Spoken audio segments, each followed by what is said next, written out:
China bashing became something of an Olympic sport in the run-up to the Beijing Games. Should we view China as a threat or opportunity?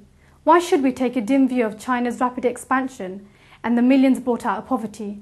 To unravel these questions, WORLDbytes attended the conference arranged by the Institute of Ideas and China Now Festival, hosted by the prestigious law firm in central London, Norton Rose. Ning Xiao filed this report. Thank you, Ruji. This is Ning Xiao reporting for WORLDbyte. We are at the Battle for China event at Norton Rose in London. There is a phenomenal lineup of debates and discussions today. Many of them will be addressing what is referred to as China bashing. Shira, I understand that you're actually a co-producer of the event today. May I ask, why did you decide to organize this event?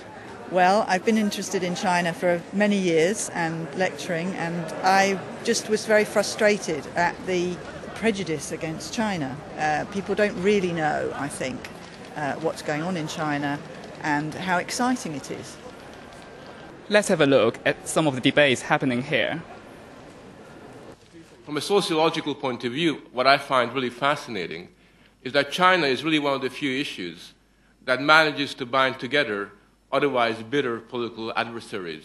So if you read some of the accounts, and they are almost fantasy-like accounts of the right and their writings on China, books like The China Threat, How the People's Republic Targets America, there's almost a kind of a Freudian desire to relive the Cold War again. On the left, among liberal circles, what China stands for is the moral opposite, is indeed the moral opposite of what we're about. Because at a time when production and consumption have acquired negative connotations in the West, China's drive to expand its economy is perceived as an affront to liberal sensibility. A little bit of background about Human Rights Watch, who we are and what we do. We're a non-governmental organization. We actually monitor governments around the world. When a government makes commitments, it's very important to document how that government actually lives up to its promises, and it's very important to give the people of China who are trying to do just that the opportunity to do so. We've done dozens of book-length reports on migrant workers around the world.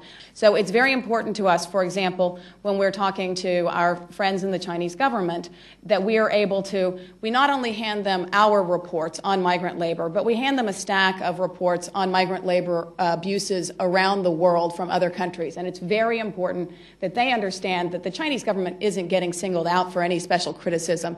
In fact, they're being held to the same standard of all other governments. I'm more than willing to say what I don't like about China and the way in which it does very seriously deny freedom and rights to people.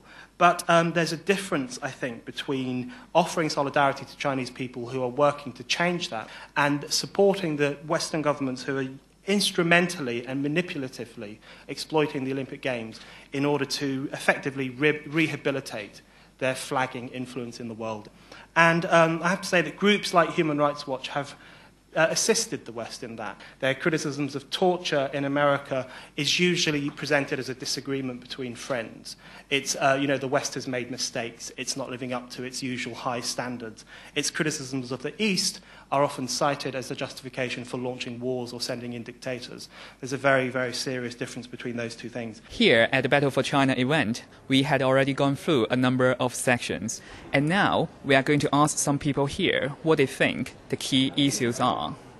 The reason why the discussion around NGOs was particularly interesting is because you often hear about NGOs as the solution to problems. They're the people that go in and sort things out. But actually, when you kind of unpick that, you realise that unless actions kind of coming from people within a country, the positive impact they have is quite limited in as far as they end up almost policing a government when actually that's the people's job.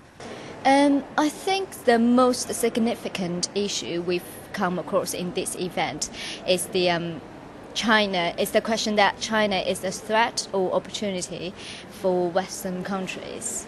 As far as I am concerned, if Western countries view China as a threat, it can never be an opportunity. Let's go to the next section now. The Hoover Dam transformed the Southwest America from the 1930s.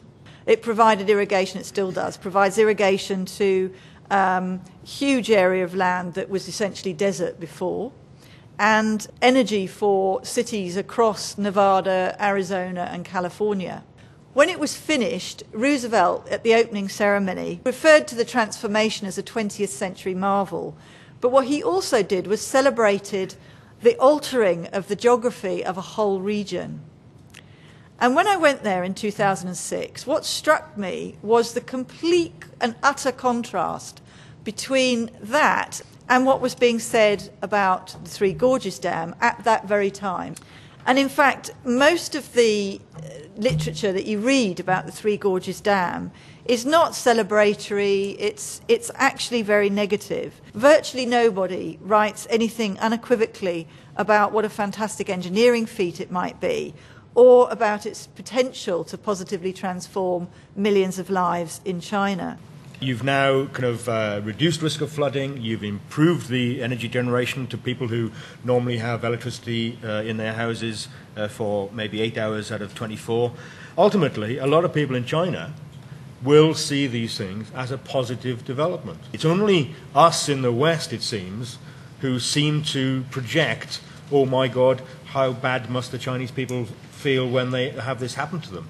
The history of development and the previous conception of what development was going to mean for the future is that it changes people's lives, and that people who are peasants, their children or their grandchildren, aren't going to be peasants themselves. And that's what's changed. And now when we look at populations that are moved, we tend to assume that that's the end of a way of life and that they're just going to be finished with.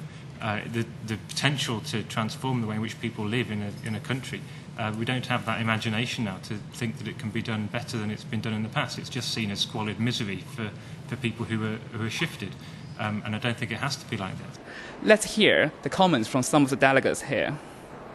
Frank, may I ask, what is the main message today for the event? Well, in many ways, the West has got to overcome its own confusion about whether it wants to embrace or repel modernity, because in many ways it's the West's own problems with the modern world that reflects its confusion and disorientation about China. Mm-hmm. My name is Michael and I'm a Worldwrite volunteer. Is there any particular point that you found really important or really interesting? The West struggles with modernity, and so therefore it struggles to deal with China itself. This is Ning Xiao reporting for Worldbyte at the Battle for China event. Back to you in the studio, Ruji. Thanks, Ning.